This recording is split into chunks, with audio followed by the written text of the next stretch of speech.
What is Fortnite's true peak? This is a conversation that's been hotly debated since Fortnite Chapter 2. However, there are many people that I'm sure are going to think that the debate is over. Recently, CypherBK did a video where he determined what the greatest Fortnite season of all time was based upon the opinions of the Fortnite community. And if you look on Fortnite.gg, it appears that their community stats support his findings as well. The love for seasons 2 and 4 of Chapter 2 are insane, and now that we're coming upon Fortnite Remix, it has me thinking back to that era. Although the first 3 seasons of Fortnite Chapter 2 are the focus of Remix, in my opinion, those have always been some of the most boring, in spite of how the community feels. However, when have I been afraid to disagree with the community? I know that many of you think that Chapter 2, Season 2, or 4 must be the true peak, but I would like to argue for what I feel like is the most underrated era from Fortnite's past. These 4 seasons, in my opinion, are the essence of when Fortnite is firing on all cylinders. Although they have their flaws, I think this was Fortnite operating at its best and is the epitome of what many of us feel like are missing from Fortnite Chapter 5,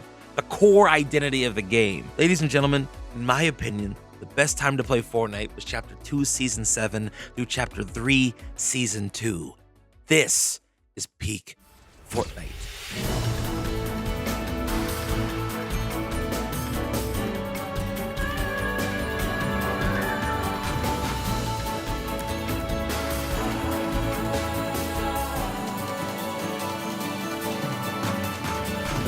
Let's get this out of the way right now. It's obviously subjective in some aspects of when the best time to play Fortnite was. Depending on where you started playing Fortnite is generally when you think was the best time to play it. Ironically enough for me, I started in Chapter 1, Season 1, but I don't necessarily think that that was the peak time to play the game. Heck, there are even some people that think that Fortnite Chapter 5 is the best time to play Fortnite. You're wrong, but you're welcome to your opinion. All jokes aside, I think that Chapter 1 probably is the biggest contender, specifically in Seasons 3 through 8. This is when some of the most iconic content was being put into the game, when it was a global sensation, before people were trying to make a career out of streaming, and when viewership for the game was at its highest. No matter who you were or where you were from, if you had conscious thought at this time, you knew what Fortnite was. Not to mention, for the majority of this era, the game hadn't become truly sweaty yet. It was still very simple for most players to pick up the game. Now, when you look at the polling data, most players seem to like early Chapter 2 and praise it for good reason. However, when I think back to Fortnite at this time, I tend to agree with Ninja's analysis on the game. And let's be clear here, ladies and gentlemen, Fortnite Chapter 2 is what completely led this game to down spiral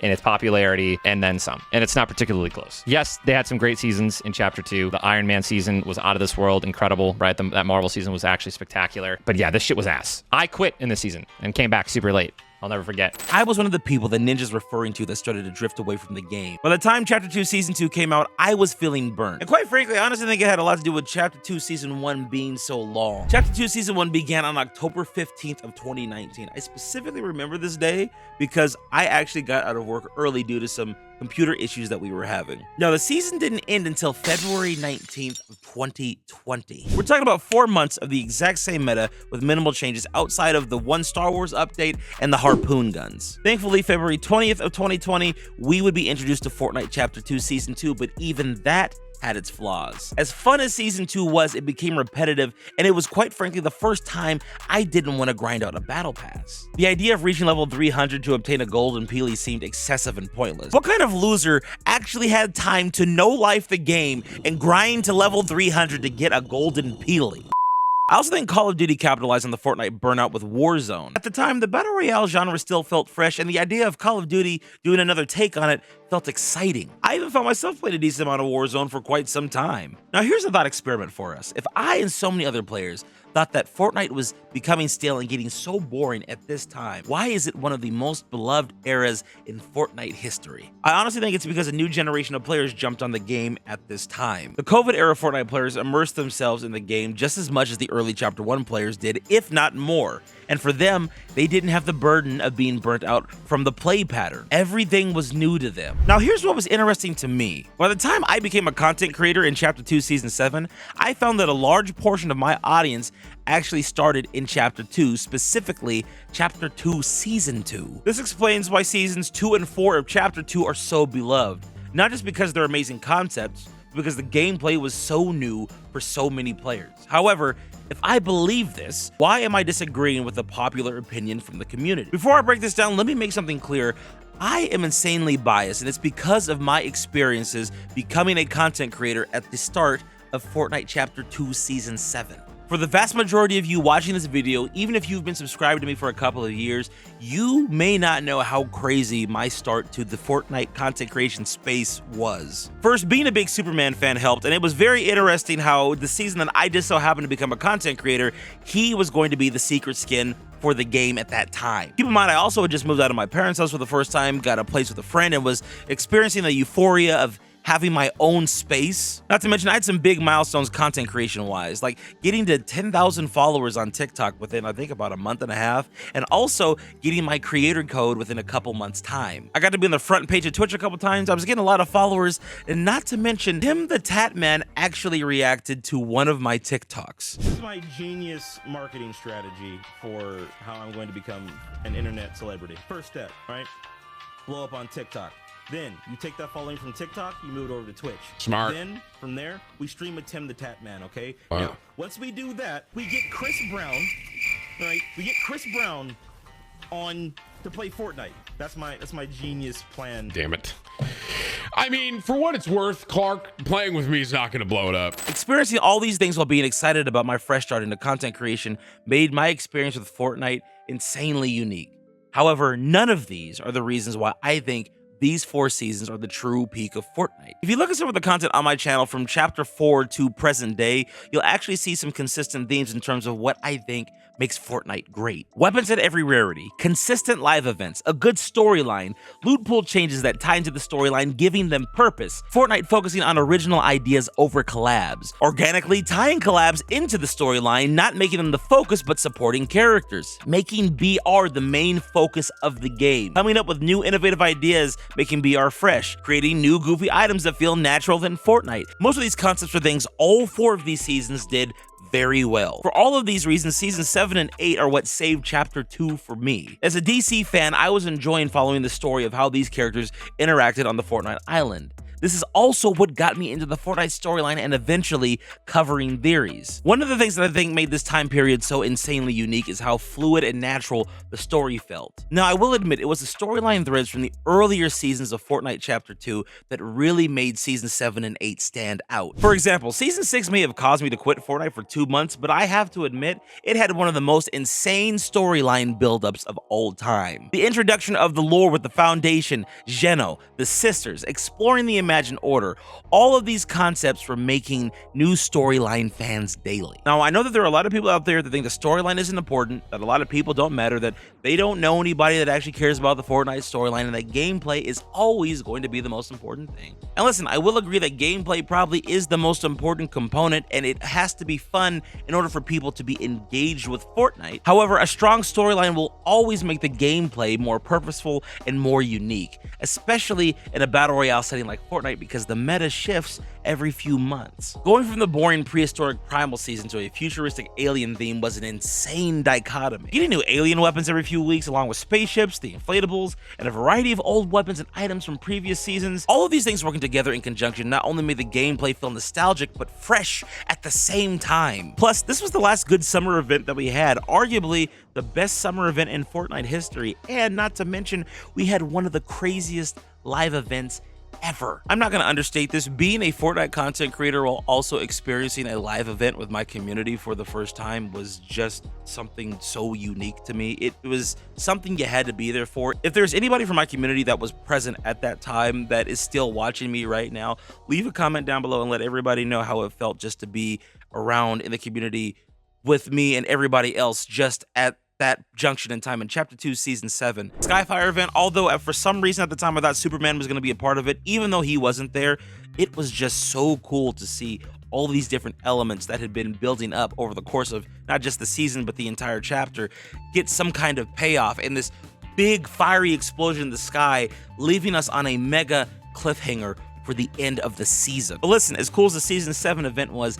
it would pale in comparison to what we got in Season 8. I'm not sure if I've ever said this in a video before, but the Chapter 2 Season 8 end event, in my opinion, is the greatest event in Fortnite history. The scale of the conflict, the build-up from previous seasons, as well as the mini events we had on the map like the cubes multiplying and converging into Cube Town, the reveal of the Cube Queen, all to set up this live event. Now, at the time, I gave Season 8 a lot of crap by saying that it felt more like a Season 7.5 than it did a Season 8, but the game consistently delivered on interesting concepts, including scary creatures and unique POI changes that occurred around the map. In some ways, this season felt more like an invasion than the previous season did, or at least the second stage of it. Regardless, Season 8 delivered, and even after so much build-up, they still managed to keep the excitement all the way until the end of the live event. Never in my mind could I have ever imagined that the island would have flipped over. One thing that I really loved about this event, and no event has ever been able to replicate this since, was the seamless flow between gameplay and cutscenes. To this day, the Season 8 end event has my favorite cinematics to use in videos. Also, something I want to point out right here is that the loot pools in Season 7 and 8 were both insanely good, but I think Chapter 2 Season 7, in my opinion, was the best loot pool we ever had in Fortnite. Just because they added a lot of new interesting weapons, but I don't feel like these were as good as the ones that we got in Chapter 2 Season 7. For the 800 billionth time on this channel, the plasma cannon is probably my all-time favorite weapon that Fortnite has ever introduced in the game. It is just a fun item to use. One more thing I want to go back to and highlight before we move on to the first 2 seasons of Chapter 3 is that none of the story or live events would have been as impactful if Chapter 2 Seasons 2 through 6 hadn't have set the table properly. Now, at this point in the video, there are a few of you that are probably coming up with a valid criticism for some of my points here. A lot of the things that I'm highlighting in these 2 seasons are present in the older ones that the community deems as the true peak of Fortnite. And listen, to a certain degree, you're right. Those seasons have fantastic stories, live events,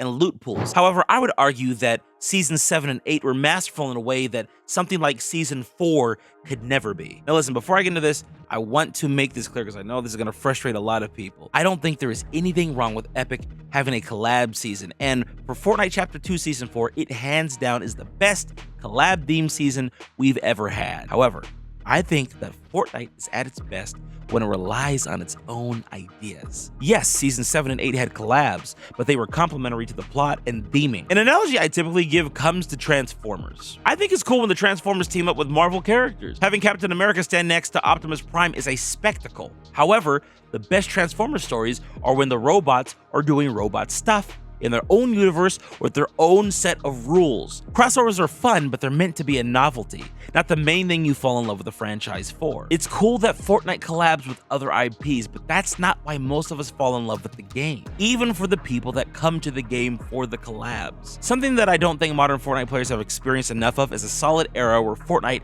is going hard on its own ideas and original concepts. Even when Epic tries this now, there always has to be a collab thrown in to make the season more interesting. Even the end of season Battle Pass was themed around an original Fortnite concept, which gave us the best update of Fortnite Chapter 4. Okay, Clark, that's fine, but what about Chapter 2 Season 2? That's the community's all-time favorite season, and it completely focused on original ideas and concepts. It had a strong loot pool, live event, good story, a lot of the things you're talking about. How do you justify Season 7 and 8 being better? First, I'll be honest, a lot of this has to do with personal preference, but I do think there are a few things that the last 2 seasons of Fortnite do better. Getting abducted into alien ships, having them invade the island with their weapons and technology, fighting them back, blowing up the ship just for the consequences to be thrown back in our face, even causing more chaos. This was an absolute roller coaster of build-up, storytelling, and gameplay. There was a part of me that was really saddened when I watched Cypher's video on the peak of Fortnite because I don't really think enough people truly appreciated what Chapter 2, Season 7 and 8 were trying to do. Sometimes I feel like the player base either forgets or ignores how impressive the alien objectives were as a concept and how much more interesting they made the gameplay. I think the addition of the agency, the shakedown mechanics, and the mythics were cool, but Midas's involvement on the island didn't feel as impactful to me. At least not as much as an alien army invading the island to take control of the 0 point. What a lot of people don't think about is this had lasting implications all the way into Fortnite Chapter 4, as well as giving context to events that happened prior to Chapter 2, Season 7 and 8. The last reality had become a reoccurring threat even before we were aware of it. This was one of the best aspects of the Fortnite storyline and gameplay because it gave so much context and purpose to old and new features of Fortnite. The cubes and cube zombies back in Chapter 1, Season 6 were a result of the last reality searching for the 0 point through Kevin back in Chapter 1, Season 5. Moving forward into Chapter 4, Sure, the looming presence approaching the Fortnite island was implied to be the last reality after all the evidence we had been left with up to that point in Season 4. The concepts and characters that were introduced in Chapter 2, Seasons 7 and 8 were some of the most impactful in the game's history. Because of this, Fortnite just felt more cohesive story-wise between Seasons 7 and 8 as compared to the first half of Chapter 2. It really felt like all throughout both seasons, we were really building up to something big that ended up getting paid off with the end event in Season 8 while also having lasting consequences in Chapter 3 onward. We hit the hornet's nest with the Imagined Order and there would be hell to pay. Once again, Season 2 was amazing, and I think the thing that the first 6 seasons did so well was set up an explosive conclusion to the chapter for the last 2 seasons. Seasons 7 and 8 undoubtedly benefited from the hard work of the prior seasons. It's just that for me, looking back on them content-wise and story-wise, they provided so much more than the first 6 seasons ever did. Not to mention, one reason why Season 2 was so beloved by everyone, including myself, was because it freed us from the 128-day-long prison of minimal content that Season 1 had burdened us with. Now, for seasoned players like myself, I think Seasons 7 and 8 had more of an impact because it revitalized our love for Fortnite after several missteps with the game, including Season 2. Once again, it was another 4-month-long season, which is one of the big reasons why I put it lower than the last 2 seasons of Chapter 2. I think Season 2 overstayed its welcome. We had 2 seasons that lasted a combined total of 8 months, and this unfortunately caused many players to leave the game. Even though many came back to check out the live event for Season 2, they would inevitably leave for Warzone. Oh my God, we're underwater! Holy, it's the Megalodon, dude! It's everywhere. Shit, there's a Sharknado. What? Oh no! It's a Sharknado, bro. I think if Season 2 was shorter, it would have kept more of the player base. Unfortunately, this is not how events played out, and for a lot of older players like myself who decided to stay, we were growing an unhealthy disposition towards the game after being burnt out from playing for so long. One last thing I'll say about Season 2 is I think it reinforced what Fortnite had set out to do with Chapter 2 initially, which was innovate. Regardless of how much we didn't like some seasons in Chapter 2, one thing I think we can all agree on is that Epic was working super hard to keep things fresh, especially after such a long period with no updates. This is why I feel like Chapter 3 was so important. It fixed a lot of the mistakes that Chapter 2 had while also continuing its successes. Season 1 is fondly remembered as the spray and pray meta with the MK being so dominant on top of the new Stinger SMG. Regardless, this was an insanely fun time to play. We started off with the map being covered in snow, leaving a bunch of mysteries for us to uncover later once it melted. We had random weather events added like the tornadoes, and I think lightning for about a day. We had new movement with sliding, not to mention one of the most fun rotation items with the Spoodermons. The armored walls were a welcome addition to the trap slot family, and to this day is the last new trap item we've ever had in-game. One of the big negatives about the season outside of the dominant spray meta was the start of having every weapon at every rarity. However, it wasn't really that big of a deal because this was the first time we had ever experienced this. Quite frankly, I don't think a lot of players noticed it until midway through or towards the end of the chapter. One thing we did notice, however, was how the storyline took a small backseat. It's not like the storyline wasn't present, but Donald Mustard wasn't throwing island-breaking events at us all season. Although towards the end, there was some major tension building up with the revelation of the IO drills coming through the ground and establishing a base at Covert Canyon. The Imagined Order was out for revenge, and we were going to have to deal with it. Season 1 set up a new conflict with the IO, which is a huge reason why Season 2 was so impressive and is a prime example of why I say gameplay is always better when the storyline is good. Gameplay and story have this beautiful synergistic relationship inside of Fortnite, and I can't think of a better example than here, even more so than Chapter 2 Season 7. Now, why do I say this? It's because of the way Zero Build was handled. The reason why Zero Build exists in the first place is because Dr. Sloan took out building in the Chapter 3 Season 2 trailer. That's right, Donald Mustard created an in-universe explanation for why we got a new game mode. This was something he was really good at. Kind of like how he gave an explanation for there being so many reskins of certain Fortnite characters by saying they were all snapshots. This is a concept that was introduced in the comics, which, by the way, also made the storyline and the game more engaging. If you wanted to get more invested into the Fortnite lore and become a super Mega 11 storyline nerd, the comics were your perfect outlet between Chapter 2 and 3. Within the 4 seasons of Fortnite I'm gushing over right now, we had 6 comic releases, 1 from DC and the other 5 from Marvel. Both interesting reads, but specifically the Marvel one you can find in a playlist on my channel. Although I didn't like how the main villain we'd been building up to for 5 seasons was finished off in the conclusion of the Zero War comics, never to be heard from again, it was so fun to read these on stream with my audience,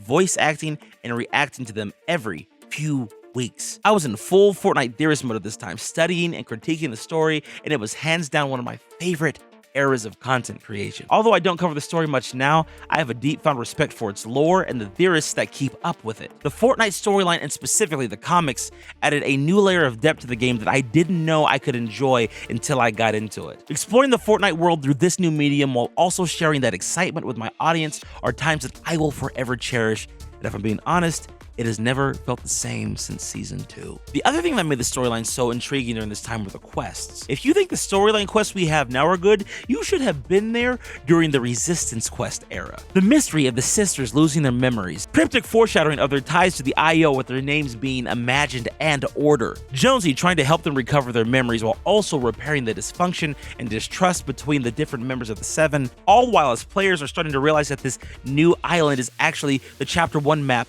just revitalized. This was an expert level of storytelling in detail. Between the comics, the quests, and the in-game Easter eggs, Donald Mustard was cooking a full 8-course meal that would make Gordon Ramsay blush. Also, keep in mind, gameplay was insanely fun. We had a new spin on vehicle gameplay with the armored bus and the tanks. There were freaking IO blimps in the sky. The railgun and recon scanners were involved, giving us some of those Alien Season vibes back. Riftigos, launch pads, armored walls were all back once building was in again. And how could I forget the updates to movement that would forever change the game? Sprinting and mantling were added in, which made the pace of gameplay so much faster and so much more interesting. This was severely needed, and I can't believe we ever played a version of Fortnite without these simple mechanics. This was the season that brought a lot of players back, and I have to agree with Ninja. In many ways, I think Zero builds, along with this fun gameplay loop and compelling story, brought so many players back and invested into the game. Season 2 is what Chapter 5 should take notes from. This was a more serious season theme with it being war-based, but it still felt playful and in line with Fortnite's core identity. We had great map changes all throughout the season, leading up to the collision event where we and the Seven would take down the Collider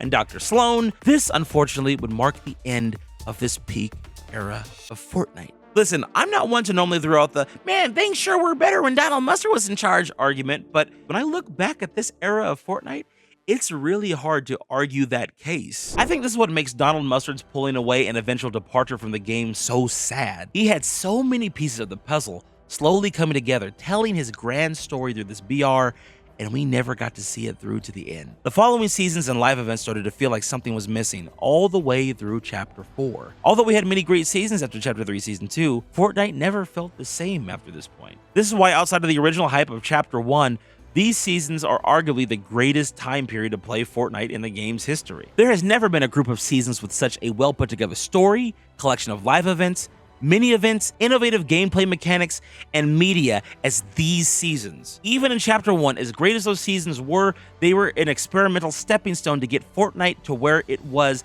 in this pocket of time. Fortnite Chapter 1 walked so Fortnite Chapters 2 and 3 could drive a Ferrari. And listen, if you disagree, I understand. You would be fair in saying that there's a different era of Fortnite that's your personal favorite. However, I challenge you to find another period in time where Fortnite had this many things working this cohesively together all at the same time. Everything that we had come to love Fortnite for had worked so well together, as well as just being a part of the community at this time felt sincerely magical. So many Fortnite seasons before and after this do a lot of these things well. However, they don't do them all together. This is why, in my opinion, Fortnite Chapter 2 Season 7 through Fortnite Chapter 3 Season 2 truly was Fortnite's peak.